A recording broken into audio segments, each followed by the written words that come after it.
Welcome, everybody. Let's see. Welcome,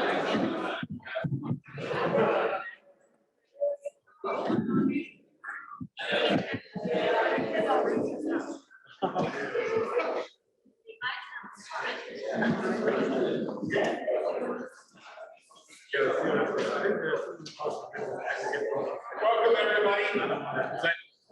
I think we're live here, so good.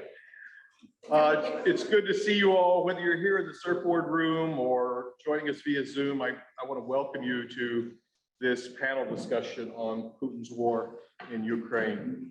Not quite 2 weeks ago, the war was already, sorry, put my glasses on. But not quite 2 weeks in, the war has already affected Ukraine and Russia profoundly, but it's also had a significant impact on the rest of the world. We are rightly worried about the lives and liberties of innocent people being targeted, but we're also rightly worried about collateral damage to the global economy and to the prospects for peace in the rest of the world. The war in Ukraine poses, I think, one of the most severe tests yet of the post-World War II liberal international order. So thank you for being here. Thank you for caring. I want to provide a little bit of context for our discussion before introducing our panelists. So let me start roughly 12 centuries ago. I'll go quickly.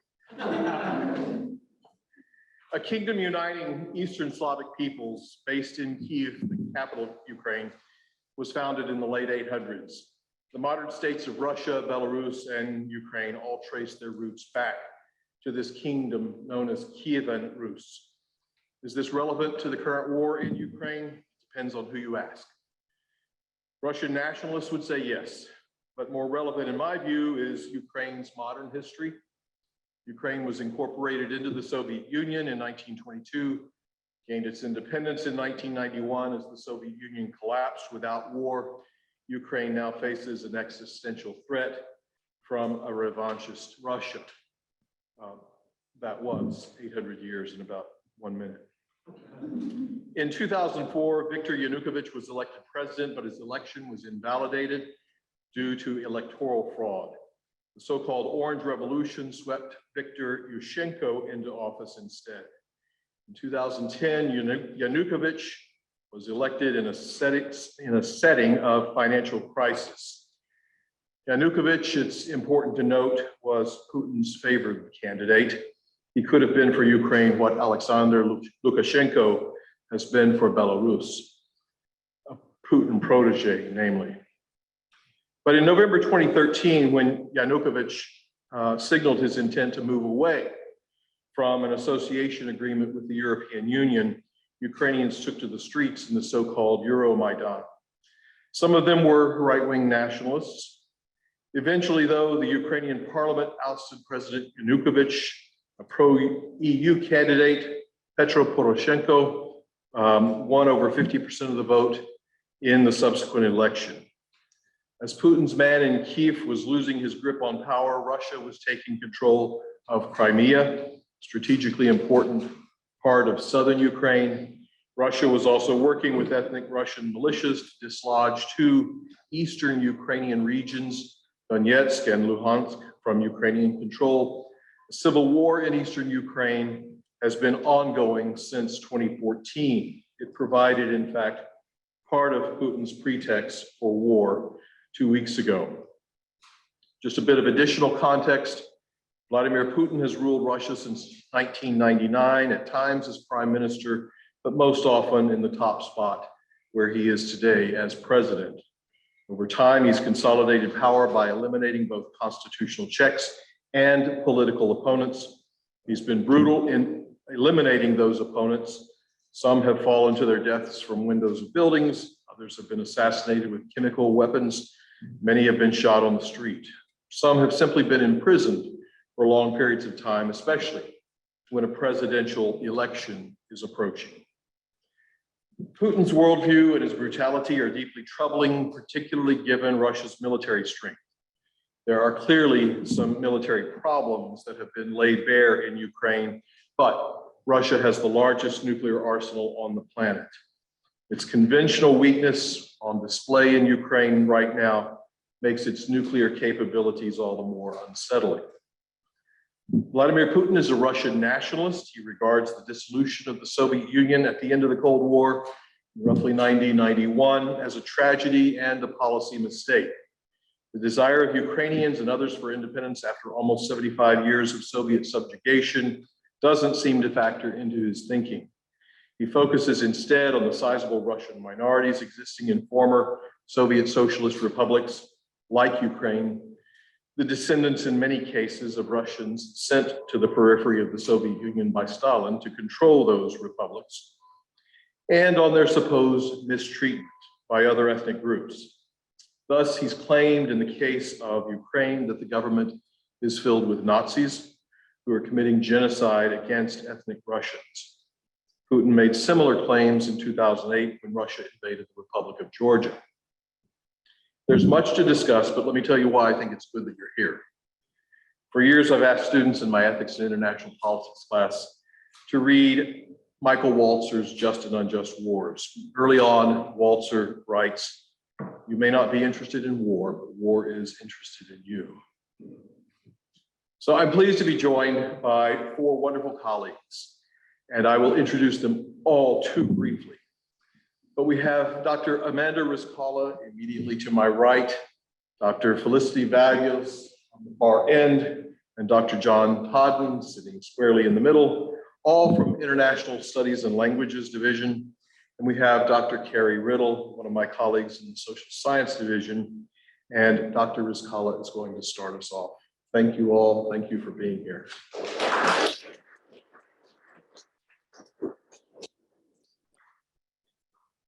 Thank you all for being here. Can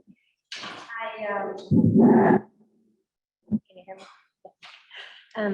I'm going to make a few comments about the kind of conventional military side of things, a little bit about Russia's tactics, and also the possibilities and potential consequences of a Ukrainian insurgency. These are my areas of expertise, and I will leave a lot of the economic discussions and any mentions of cyber attacks to other panelists. So I'll focus on the conventional side of things. A lot of commentators have been rightly pointing to Putin's actions in Chechnya, Georgia, and Crimea as precursors for the invasion of Ukraine. But I think it's also important to highlight the critical and essential role of Russia's involvement in Syria most recently, and the importance of this prior experience for the Russian military.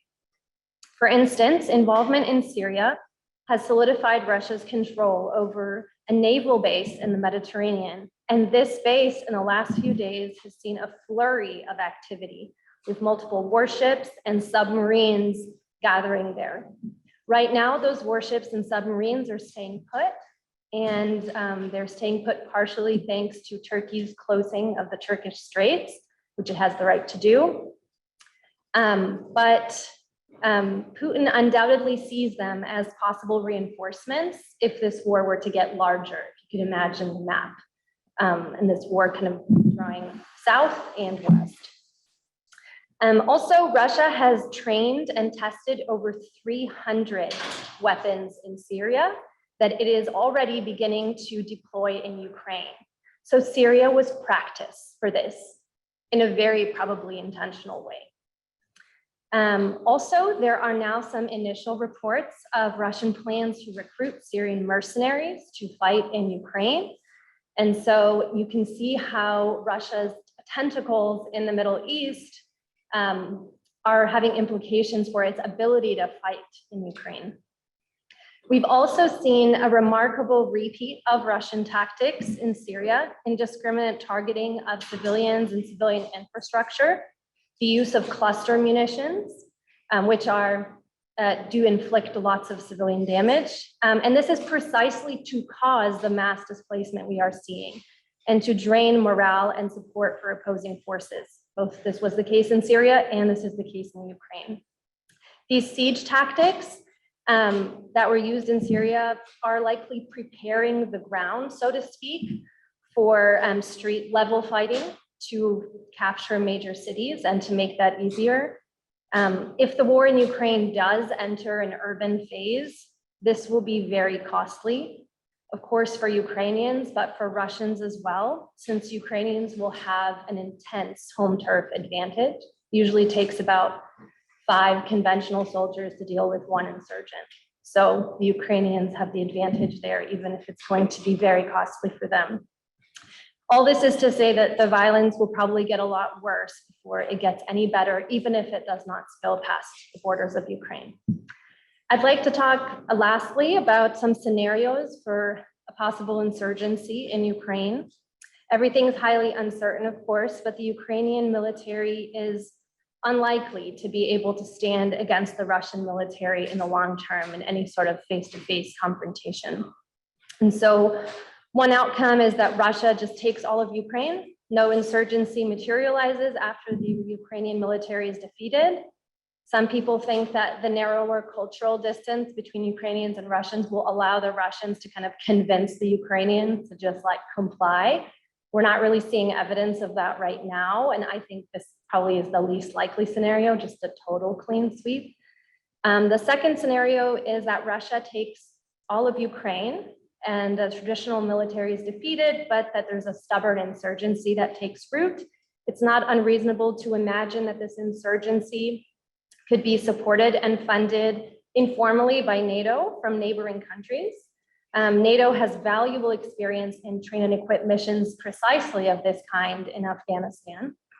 So the median length of an insurgency like this is about 10 years. And they're usually very costly. So this is kind of what we're looking at in a very average scenario, and there is nothing average about this scenario. There have been some reports today of the US making plans for a Ukrainian government in exile in Poland, directing guerrilla operations from there. The Ukrainians don't want to talk about this and deny this because they are not ready to be at the place of their military being defeated and their government being in exile. So they make no comment about this, but the Americans have made such a comment. The question mark is whether Putin would go after insurgent safe havens in neighboring NATO countries and grow the war in a very dramatic way, or whether he would be deterred by NATO from stepping over that red line.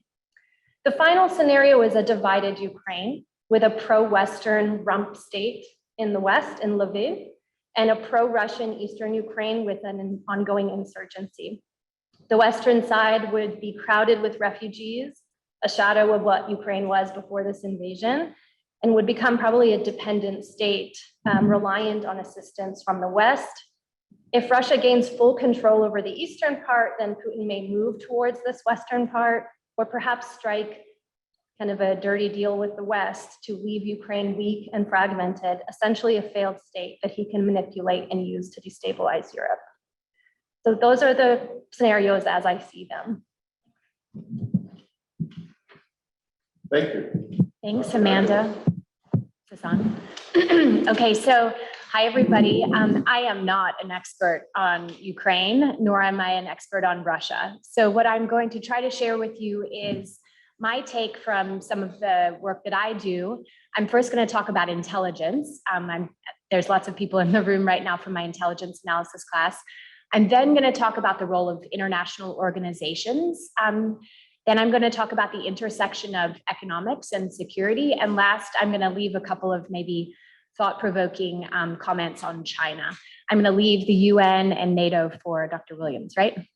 We did a little divide and conquer here. Okay, and I've kept my comments very casual. The first thing when thinking about intelligence is this war looks very, very different from an intelligence standpoint than we have seen in a really long time. This is the most information-dense conflict that we have seen in any war in history. And it's a really different information environment. And I want to point out a couple of things that I think look really different. First, many of you have probably heard all of the what we call all source information, or OSINT, open source information and open source intelligence, that the US revealed ahead of time. They revealed this as what President Biden called a pre-buttal, right? So this is very uncommon for the United States to declassify huge amounts of intelligence ahead of time. And it was very strategic to try to get ahead of the information story and to sort of play Putin's information war. This has traditionally been the way that Putin likes to play his own cards. And so we have come at it on his own terms. I think that this is also really important because what's happened is we've seen a collapse of the state or the United States monopoly on intelligence. Many of you, I know many of you are nodding in the room, have probably watched TikTok videos, Instagram, looked at things on Telegram. So we have seen more information from some of these all source channels than we have ever seen before. One of the things to question is whether this is good for democracy, whether this is bad. I don't have answers, but I want to simply point out that this is a really different information-based war. It's a huge shift, and that we're playing Russia's information war game. I think it was also very strategic. I would have loved to be a fly on the wall in some of the intelligence community, battling it out to declassify some of this information. I do not think that it was done easily. The intelligence community is a community that loves to battle their turf and to keep information and intelligence classified. So I would have loved to be there. But I think that it was, in hindsight, right, we're sort of 10 days into this, I think that it was probably very smart for the US administration to do this. Because what has happened is that I think that the US knew that they could not play this information game alone. And what's happened is that President Biden and the rest of the administration has provided this information to have the EU act. And that's my segue to my second set of comments about international organizations. Oh, sorry, let me back up really quickly. I also think, and something that I've talked with my intelligence students about, is this intelligence game was really important for the US to present to the European Union and to present to the world, because the intelligence community in the United States does not have a good reputation of previous years, right? We did not necessarily call the fall of Afghanistan as quickly as it happened. The intelligence community was in battles with the Trump administration. And so I think presenting the intelligence without getting others on board would have been a really risky strategy. All right, so moving on to international organizations. One of the things that many of you in the room probably know, but people that study international organizations and global governance are obsessed with, is, are international organizations embattled right now? Dr. Williams used the term, the battle of the liberal order. Lots of us are wondering and have wondered for several years now, are some of these international organizations like the EU, like NATO, like the United Nations, like the Council of Europe, are they working? And I think many of us came to this point, looking at the UK pulling out of the EU, right? Looking at Brexit, looking at some of the other things that have happened recently. So to me, and maybe this is a reflection of my sort of glass half full view on international cooperation, but I think that international organizations are actually doing a pretty decent job right now. And I'll tell you why, and you can push back on me for sure in the Q&A. They're not perfect by any stretch of the imagination. And I'll start out with telling you where they're not great and some of the reasons for that. But I don't want to steal Dr. Williams' thunder on the UN. Russia has a veto in the United Nations Security Council. And so that is definitely sort of the shadow, and NATO is also a shadow. But the European Union, the organization that many people thought was sort of crumbling after the United Kingdom left recently, has actually stepped up. Some of this, I think, is connected to the intelligence that the United States provided very early on. The European Commission is not known as a swiftly acting organization, right? It is usually pulled under by bureaucracy, by different voting rules, by the politics of individual states, rightly so. But here's an example where the EU has actually acted pretty swiftly in a crisis situation. What happened is that when the EU was presented early on with US intelligence, different members of the European Commission gathered together different mini-lateral groups, so different groupings of states to try to sort of get everybody on board. So that once Putin did attack, once Putin invaded, they were sort of ready to present these different layers of sanctions that have come into play. A lot of that was done clandestinely and has only now just been announced. These sanctions, lots of you have studied sanctions probably or read about sanctions and questioned whether they work. Many of you know that it's a mixed bag, right? Economic sanctions don't have a great track record. They don't have a total failure record. They're very nuanced. I will say in this case, this is the largest set of sanctions that has ever been mounted on a state. And so while we are sitting up here as academics, we have studied the past, we're social scientists, we like to look at what's happened in the past. I don't think we really know how powerful these sanctions are going to be because we do not have historical comparisons. But I think it's remarkable that countries use the European Union successfully to mount some of the most successful or the largest sanctions that we've ever seen. One further connection, or one other thing that I wanted to mention too, is there has been a lot of talk about economic sanctions, and I think that that is really powerful.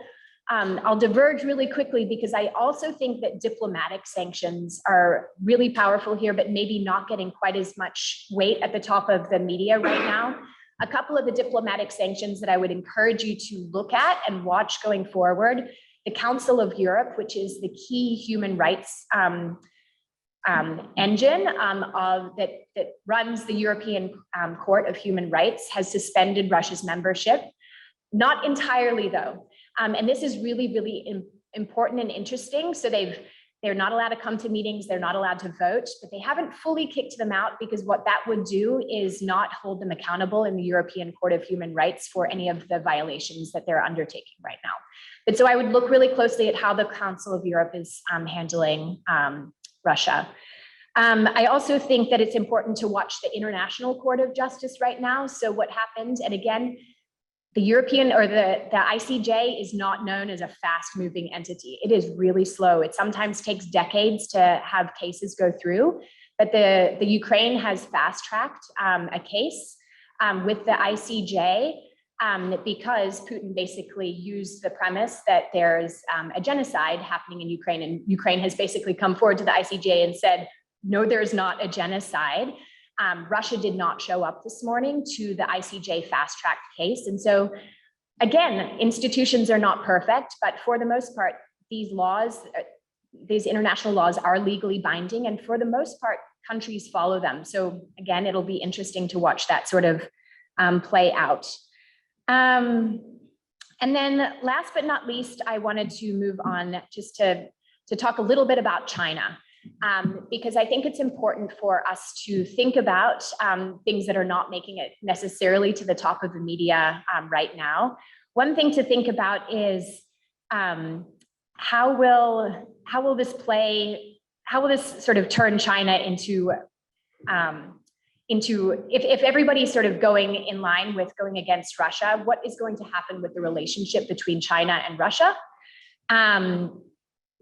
Something important to think about is all of the sanctions that I just talked about. I didn't go into all the details, but we can talk about the SWIFT bank accounts sanctions, the sanctions on Putin and the rest of the oligarchs. None of this happened when China has essentially set up Muslim gulags in the Uyghur region of China. They have strangled Hong Kong. They have violated lots of things too. And China's watching, and so I wonder how much this is going to cause distraction and how that partnership, I'll put it in air quotes, is going to unfold. So those are my thoughts. Thank you, Dr. Vabulas. Dr. Taden. All right, thank you. So I'm going to talk about the global impact of the invasion of the war, and I'm going to try to focus on both the immediate and the long term. I'll talk briefly about the economics of it, globalization, and a little bit on some norms, international norms going forward. But the things are rapidly unfolding in many ways that are not just difficult to keep up with, but also almost impossible to predict. And I think part of it is because we're witnessing a war that is significantly different from many of the recent wars that we've seen such as in Iraq or in Afghanistan. We're witnessing a war in which, for the first time in a long time, the superpower has sort of indicated a preparedness to use nuclear weapons to freeze a conflict if he gets frustrated beyond his expectations. And we're also witnessing a war for the first time in a long time in which the superpower has not only sort of demonstrated a reckless disregard for civilian life, but also a resolve to take cities at the cost of destroying them. And finally, we're witnessing a war in which, for the first time in a long time, a superpower is not only violating the ideas of sovereignty and self-determination of another country, but also their territorial integrity, forcing them to recognize independent groups within them. And these are actions that are going to have huge global implications for all of us going forward. And then on the other side, we're witnessing sort of a generation of sanctions that are threatening to sort of draw a veil over a superpower or an iron curtain to disconnect a superpower from globalization. Russia right now is being disconnected from trade, from travel, from technology, from finance. And the question on everybody's minds, which I hope you ask and Felicity has to answer, not me, is are these sanctions going to turn Russia into just a giant North Korea, or are the curtains going to create another world on the other side of them where Russia and its friends will continue to thrive out of them? And I think that no matter what happens in the long term, there are already some immediate implications that countries that are, unfortunately, a lot of countries in the global south that have nothing to do with this are bearing the cost of. Today, for instance, the government of Tunisia announced that they're in the market for new suppliers of grain. Tunisia is where the Arab Spring started. And the Arab Spring started because of high food prices. Egypt, Algeria, Nigeria, Tanzania, and many other places around the world that have depended on Ukraine and Russia for grains are scrambling right now. And that could have huge implications on domestic politics going forward. But the fact of the matter is also the sanctions are not going to be costless for the West. And over the long term, GDPs in the West are going to take a hit. And that's going to affect travel to places that are typically dependent on European travelers and tourists. So those are some economic implications also going forward. But one long-term implication that I think we have to pay attention to is to the extent that Russia emerges out of this relatively unhurt or even thriving, they're going to be onboarding in the manner in which they have been challenging Western interests in the global South.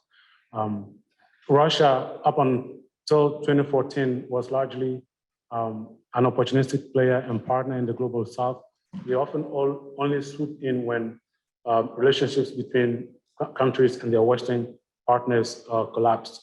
But after 2014, they started investing much more forcefully into destabilizing these relationships.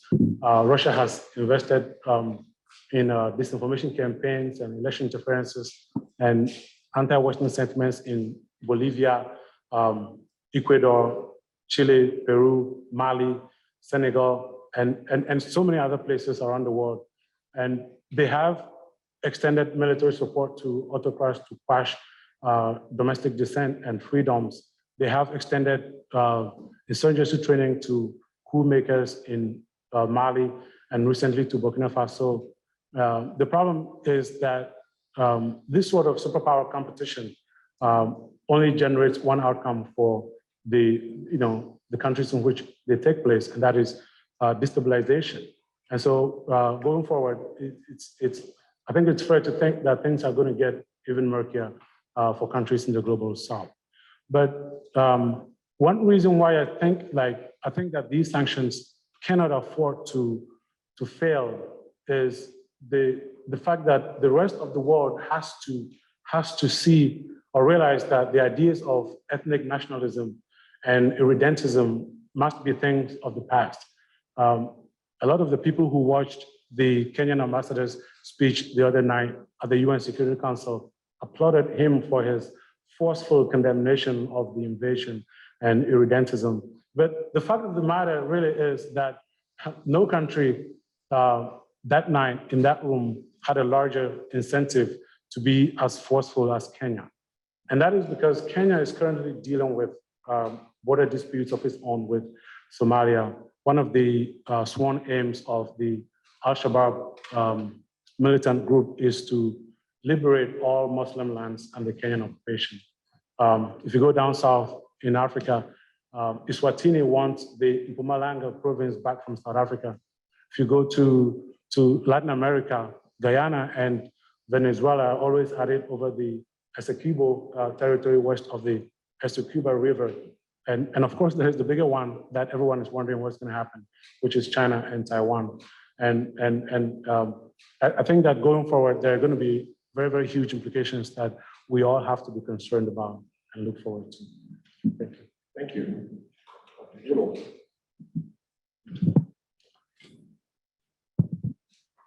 I will be organizing my brief remarks through the lens of gender analysis, bringing in some insights from feminist theory and some from the subfield of feminist international relations. So on its face, this may seem like it's a gender-neutral international event, but there is no such thing as gender-neutral politics. And I think conceptions of masculinity and knowledge about socially constructed gender roles can really help us to better understand a lot of what we are seeing as this conflict is unfolding. So feminist scholars have long established that we have gendered expectations for the behavior of our political leaders. And citizens around the world really expect their leaders to perform politics in ways that society would code as masculine. So think aggression and quick decision-making and military prowess, physical capability. And that's just because that's what many of us are used to. Most countries around the world have men in those top executive positions and have for a very long time. Russia has never had a woman in that top executive role in the modern post-monarchy era. So I think it's helpful for us to think about how is masculinity shaping the kinds of things that people like Putin and Zelensky are doing.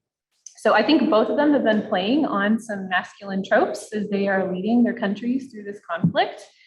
So Putin was actually doing this long before this war started. You may be able to envision that very famous picture, shirtless Putin on the horse, right? I'm hearing laughter. I think this is quite well known. It's been turned into a lot of memes. So he's been consciously releasing pictures like this for a long time to burnish his credentials as this strong masculine leader. And I have a quote from a recent journal article by Sarah Ashwin and Jennifer Utrata. I'll read just a little bit here. Quote, Putin deploys hyper-masculinity using visual imagery. The iconic image of Putin riding a horse bare-chested in Siberia is the most famous example. Alongside humiliating verbal attacks on other men and strategic punishment of rivals, his heroic masculinity is grounded in the body, appearing shirtless and embracing extreme sports. So you have this masculine propaganda, which leads ordinary Russian citizens to see Putin as this sort of heroic ideal. He compares, in their minds, he compares favorably to other world leaders. He compares favorably even to other men in Russia. So you get ordinary Russian wives sort of chastising their husbands, why can't you be more like Putin? Right? Another way for leaders to use masculinity in politics is to take up the role of this masculine protector, sort of a traditional father type figure. So I think you see Putin playing on this trope as he justifies Ukrainian invasions to his own people by saying, Ukrainians are harming Russians, we need to go in and save them. So he can claim he's protecting Russians and Russian interests. A Ukrainian scholar at Johns Hopkins named Peter Pomerantsev also noted the really gendered language that Putin has been using about Ukraine. So he has described Ukraine as a prostitute or a whore that has betrayed Russia. He often makes casual jokes about raping Ukraine through military action. So he's putting Russia in this powerful masculine role and putting Ukraine in this female submissive kind of role. And this language also facilitates the very real rape of Ukrainian civilians as Russian soldiers come in, especially if they're able to get more and more control of the country. And I follow a lot of women, peace, and security scholars on Twitter, and this is something that is very much on people's minds. And we're starting to see the first reports coming through on social media of rape of women by Russian soldiers. So this is something that the women, peace, and security community is very much going to be looking for as the conflict unfolds. Just a very brief word about Zelensky. I think he is also playing on these masculine tropes. I think many of us would see his use of these kinds of tropes in a much more positive light than we have seen Putin's. So he published that now very famous video of himself and several of the top ministers in Ukraine standing their ground, staying in Kyiv, saying, you know, we don't need to ride, we need ammunition, we're going to stay here and we're going to fight, right? And many people in Ukraine and around the world see that as very positive leadership. I think it's just worth pointing out that that is also a very masculine kind of way to lead. And having leaders using these kinds of masculine tropes will have long-term effects for what politics looks like and who is perceived as a good leader and maybe who gets elected in the future, these kinds of countries. So I want to also look briefly at what might lie ahead for both Ukrainian and Russian women. Many Ukrainian women and children have fled as refugees, while Ukrainian men between the ages of 18 and 60 have been required to stay behind and fight. Some women have also volunteered to stay behind and fight, but we're seeing a largely male fighting force and a largely female refugee population. This is again quite common across many countries. It's men who tend to do the fighting and women who tend to do the caregiving, the taking care of children. And this is going to keep many women out of harm's way in terms of the direct violence that's associated with armed conflict, although we have seen Russia targeting civilians that are trying to evacuate. But living as a refugee can also be extremely difficult and extremely dangerous. And I would certainly not categorize that kind of a life as violence-free. So here, a helpful peace studies concept called structural violence might help us to wrap our heads around the kinds of things that women refugees might be facing as they are trying to survive and especially trying to take care of children in very difficult circumstances. So this idea of structural violence, you can think of social structures like poverty and racism and sexism creating sources of harm that work through systems and institutions rather than through individuals directly harming somebody, but nonetheless, they're really producing very real harm and very real violence. So for example, refugees tend to be quite impoverished. They've often left almost everything behind. They may or may not be legally able to work in the country where they're taking temporary refuge. Many of them will become quite dependent on humanitarian aid for things like food and water and medicine and clothes. We've already seen over 1.5 million refugees crossing over into countries like Poland and probably many more to come. And it's just going to be a huge rush to try to get the resources to these people that they need to survive. So women, especially if they're trying to care for small children, trying to care for elderly relatives, they're going to be under a lot of pressure to navigate all of this and to try to build a new life and take care of people that are more vulnerable. Even if that's relatively short term, maybe something like 6 months or something like that, that's going to be very difficult and could be very violent, producing real harm, right? So when these women are becoming refugees, they're probably not going to be dying on the front lines of battle like men will be who are acting as soldiers. But unfortunately, they may be harmed by these other kinds of sources of violence that work through things like poverty and disease. Even after the conflicts, as hopefully Ukraine has the ability to rebuild its own society, we will likely see some effects of this gendered division between men staying to fight and women fleeing with children. I expect this will probably produce something of a doubling down on traditional gender roles within Ukrainian families.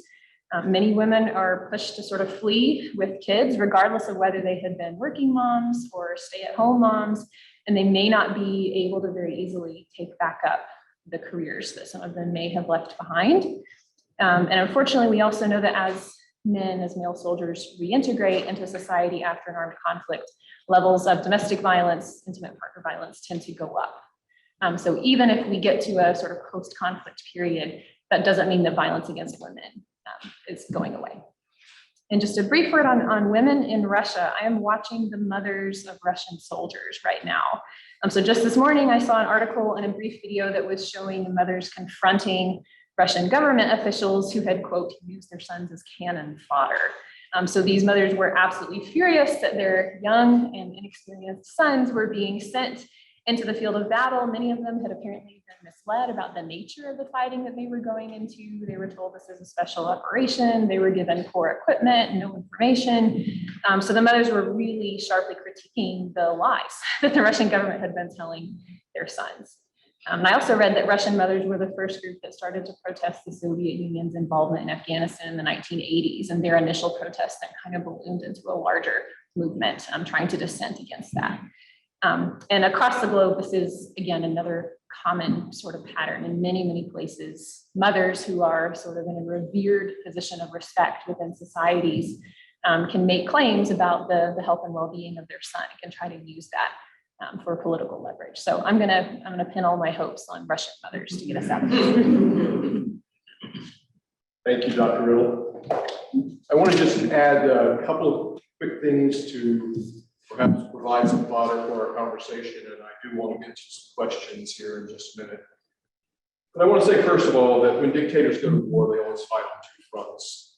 Aggression abroad is accompanied by oppression at home. I think one of the most striking things to me about this war in Ukraine so far is that ordinary Russians have taken to the streets in hundreds of cities across Russia to protest against the war, and at great cost, at great risk to themselves. So Putin has had to crack down after the war's beginning, has had to crack down on civil society organizations and independent journalists and social media to address a challenge that he does not seem to have anticipated adequately. And so one of the sad things about this conflict is that Russia is undoubtedly more authoritarian today than it was just 2 weeks ago. And this is not likely to change until after Putin is gone, and it may not change even then. I think this is also bad for Ukraine because it likely means that if the Russians do take over Ukraine and succeed, it's not going to be a soft takeover. Putin will not be able to install a puppet government that allows greater freedoms than exist in Russia in the aftermath of this war. The other point I want to make very briefly is something about the NATO and the United States response.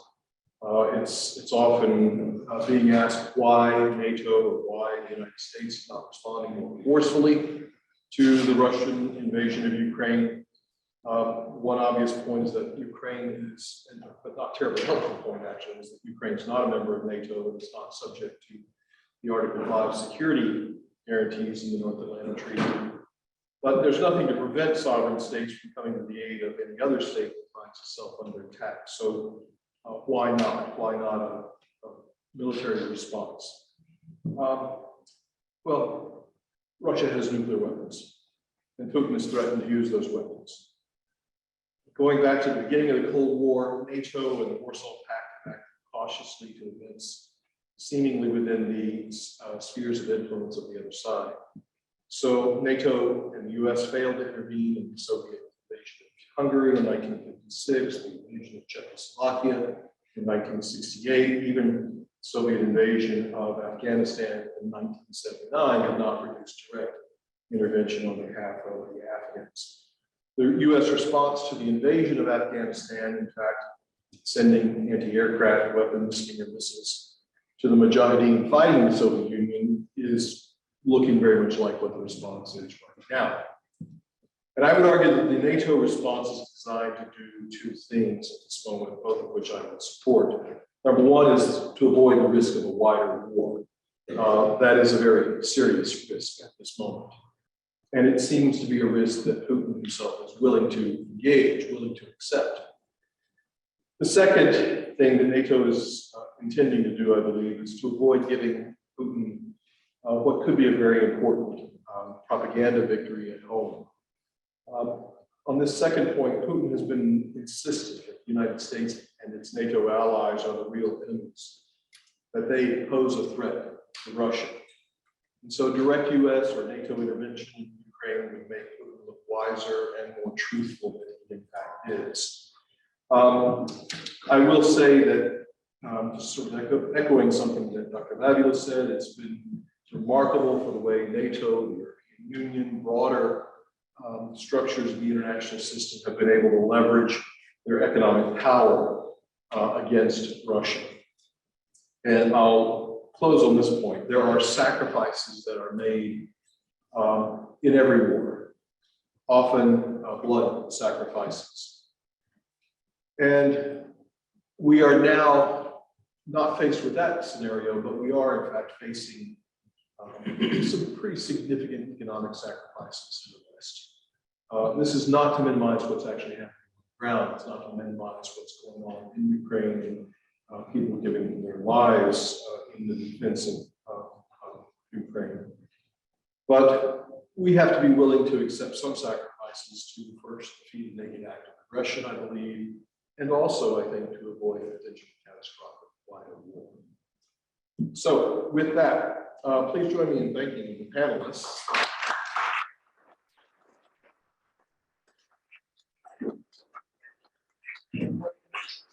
Turn questions both on the webinar from people viewing and in the room. Please. I wanted to know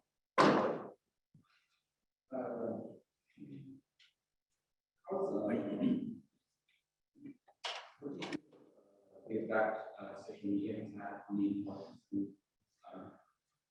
or the fact that there's targets for communication lines such had on the flow of information to the international world. Sounds like Okay. I'll say a couple things, but please expand. Social media has astounded me here. My class 2 weeks ago was watching TikTok videos of individual civilians showing the movement of military tanks. And I don't think anybody would have ever expected that in the first place. So I know I already touched on that. I guess referencing what Dr. Williams said too, Putin's game usually, right, is an information game. He has shut down Facebook. He shut down all social media in Russia because he does not want, he wants to control the information game there. So I think that that's really important.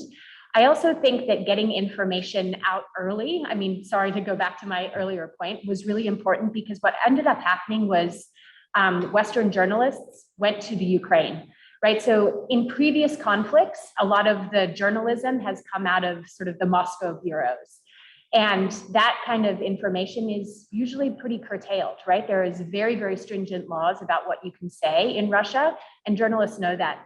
The fact that a lot of Western journalists were ready to go in Ukraine has, I think, provided a much more open flow of information that many people didn't expect. I don't know if anybody wants to add on to that. In the interest of getting to as many questions as possible, I think keep going.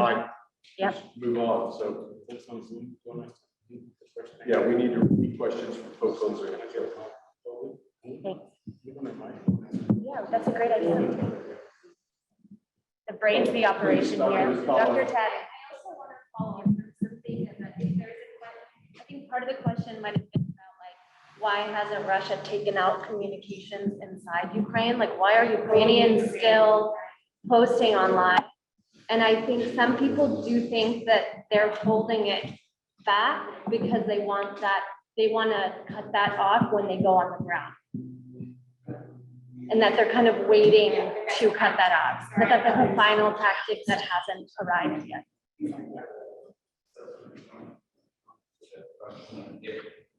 If you consider moving back on like the flow of information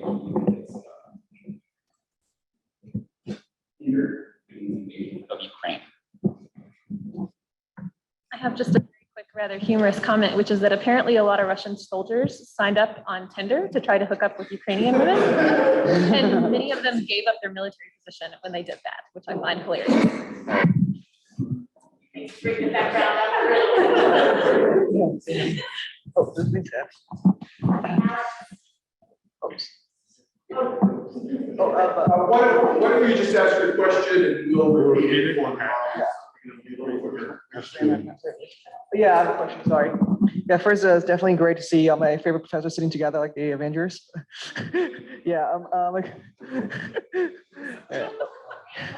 yeah, yeah. My question would be, like the Russians' invasion in Ukraine, which I see is like a very extreme example of like a nuclear power, a P5 member manipulating its, abusing its power and status in the international stage. And I wonder that in the future, how can like the current international organization structures in the future to, especially that we have a rising concern with China and Taiwan right now, to prevent such like similar things from happening, that like a big country abuses power, and especially in this case, like the Republic of China and Taiwan isn't even part of or protected by the vast majority of the international organizations. Thank you.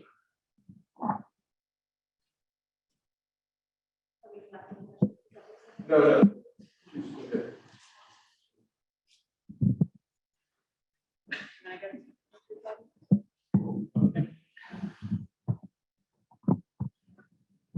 So I'm going to try to repeat your question, is what the international community can do, given. Right, and I thought I said you should ask that to Felicity, but that's okay. So the reason why we're in this situation, and as I indicated, why this war is different is we have a superpower that is actually raised, and the superpower, as Felicity informed us, has a veto power. And I think you mentioned what the international community can do. That's because Russia has power to stop a lot of what this can do. And today, I think they came up with some yesterday some outrageous conditions of evacuation that people have to evacuate to Russia before they take them. And Ukraine is basically saying this outrageous that if Russia doesn't give in, that's what's going to happen, right? And as Robert indicated, the response that the international community has to focus on is preventing a larger war, one in which the rest of the globe has to get involved, because then things will be worse.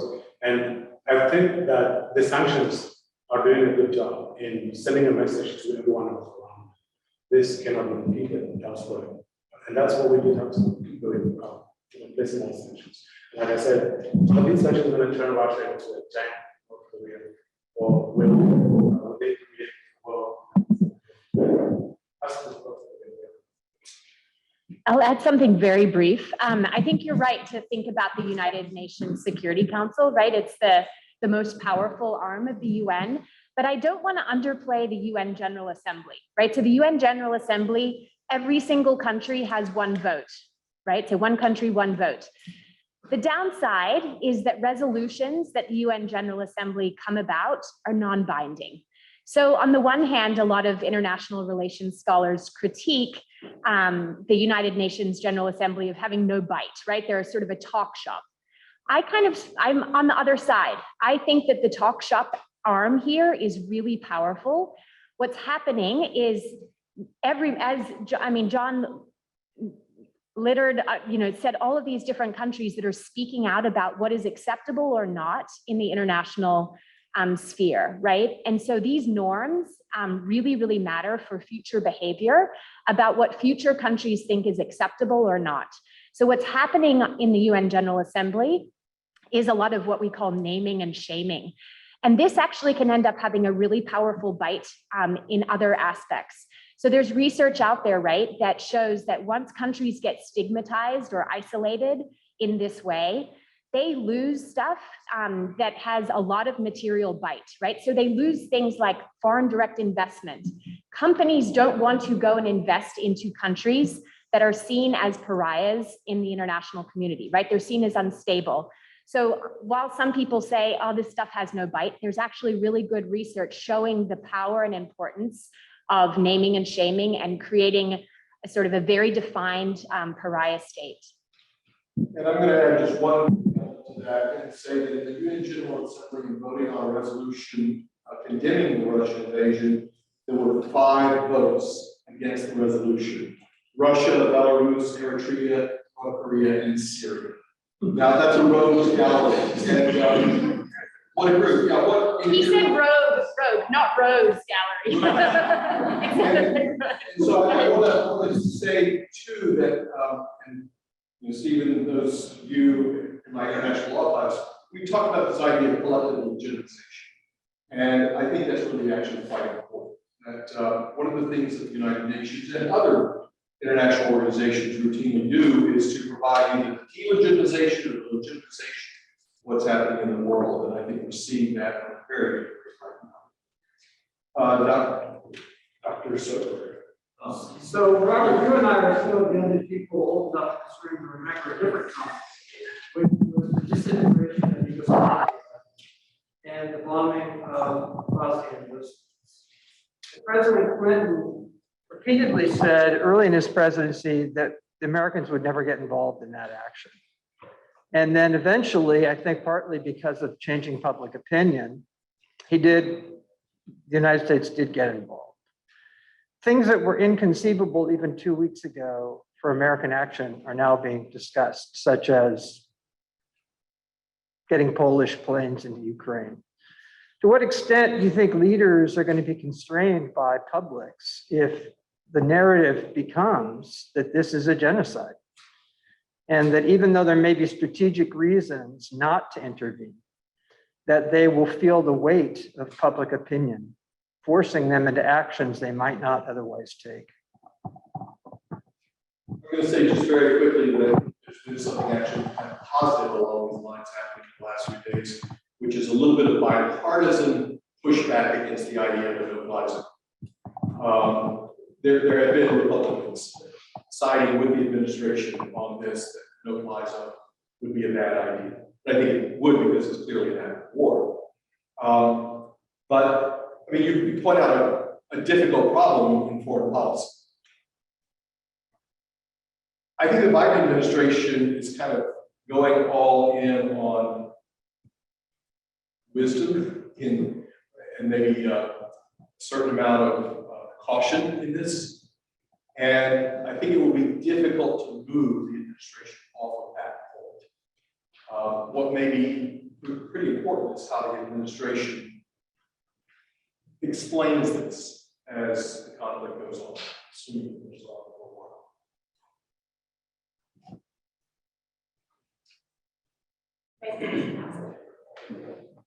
Students, right? So I want Here, you do. So I'm from Ukraine, originally there, born there, ran away from the first war in 2014. I'm a refugee as well. And about social media, just using it. It actually helped us a lot. So especially Instagram, Telegram, and Instagram. First things first, we share information with our international friends, and a lot of them are finding about this all from our friends. So my friends are sending me stories from what they see from their windows, and I can send it to my American friends, and they know what's actually happening because it's the first source. It's from first person source. Second, when there is somebody needs help or place to stay, there's a problem. For example, one of the grandmas is stuck in the house and she can't leave the place because there's fighting on the streets and she doesn't have food. People start posting on social media, and me or any other person in Ukraine outside Ukraine posted on their stories, connecting people together. I helped at least 2 friends by basically finding information on my friend's page and their stories about some people who are, accepting refugees in Poland. So 2 of my friends called that woman and she helped them run to Poland. There's a lot of things that social media does good. It's also shows what's actually happening. But at the same time, on Russian side, it's not even helping or not harming them because they don't get any Western news that you guys are reading. All of their news are Russian based. They have actors playing, they actually acting some of the scenes. And you can see the same person in different scenes. And Russia is completely right now out of Western coverage. So they don't know what's happening actually in the world. And they might never know because instead of Facebook, Instagram, and all the social medias kind of expressing that, oh, this information is false, it's cutting people off, which is not good because people just watch Russian news. And those Russian news, I believe that 2 days ago, President Putin received a Nobel Prize in Russia. At least that's what they say, that the world I gave him a Nobel Prize. In some of the cities, that's what people believe. So to answer your question, yes, social media is helping Ukraine. It also makes us stronger because we together. But at the same time, for Russia, it does not affect them in any case. Yeah, there's no, because they have their own media sources.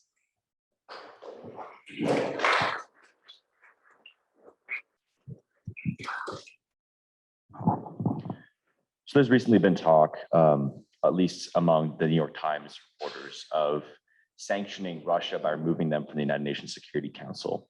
What would the efficacy of this solution be, and what are the possible ramifications of this on a global scale?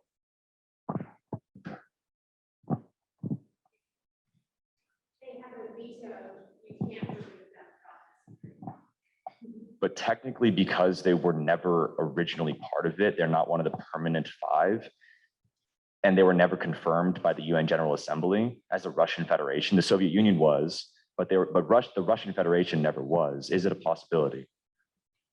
International law so far has pretty much said that the Russian Federation was the successor state of the Soviet Union.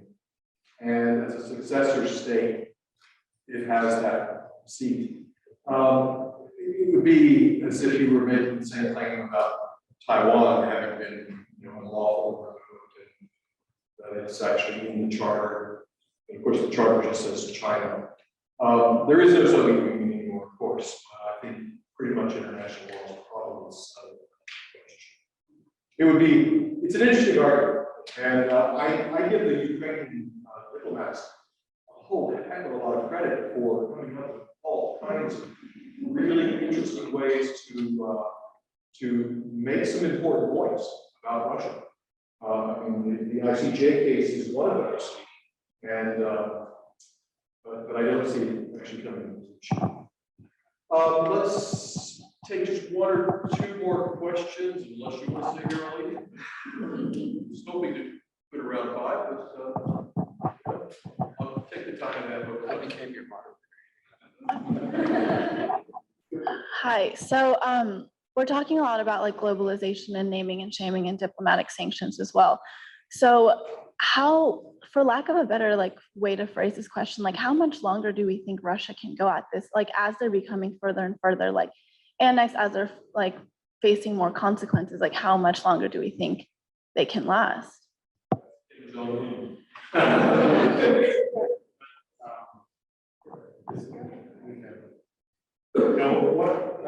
This is a very wild prediction, and so don't take it from me.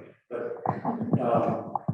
I think it's fair to say that Putin has an opponent in a very severe way that his next set of actions are going to be detrimental from this.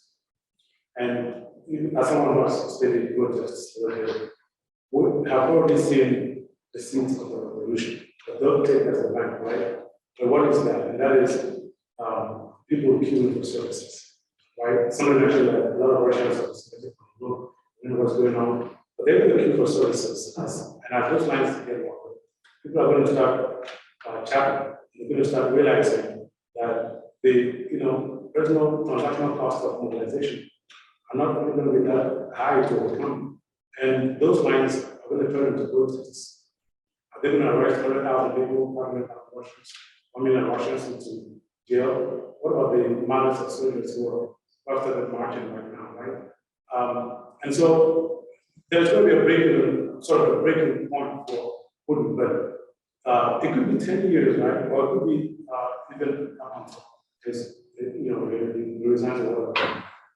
But I think that what we can only hope will happen is that these times will get longer, unfortunately, and these people will realize their sheer power in numbers to force them to.